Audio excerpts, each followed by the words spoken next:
Hello বন্ধুরা, আজকে আমরা আবার একটা নতুন ভিডিও নিয়ে চলে আসলাম। আমরা অন্যান্য জায়গায় দেখছি যে গরমের তাপে নাকি ডিম ভাজছে থালির উপর থুয়ে। তো আমরা আজকে রাজশাহী জেলায় 42 ডিগ্রি তাপমাত্রায় দেখি তো ডিম ভাজা যায় নাকি, ঘটনা কি সত্যি না মিথ্যে। তো তো আমরা এখন চলে যাচ্ছি যে আমাদের আসলে কি ঘটনাটা কি সত্যি না মিথ্য। দেখুন আমাদের এখানে এখন ডিম ভাজা হবে, তো লেটস গো। তেল পাতিলে রেখে দিয়েছি, তো দেখি তেলটা কেমন গরম হয়েছে রোদের হিটে। আমরা এখন ডিম ভাজতে যাচ্ছি।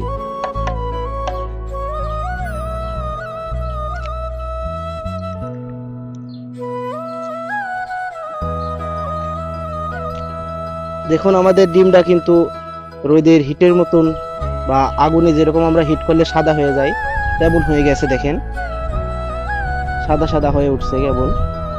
মানে ভাবেন কতটুকু হিট হয়েছে আমাদের এই 42 ডিগ্রি তাপমাত্রায় থাইলি কতটুকু হিট হয়েছে। আমাদের থালিটা 2-3 ঘন্টা এখানে রাখা হয়েছে, তো অনেক হিট হয়েছে। তেলগুলো যেন চরম গরম, হাতের উপর দিলে ফুসকা পড়ে যাবে। দেখুন সাদা সাদা হয়ে গেছে।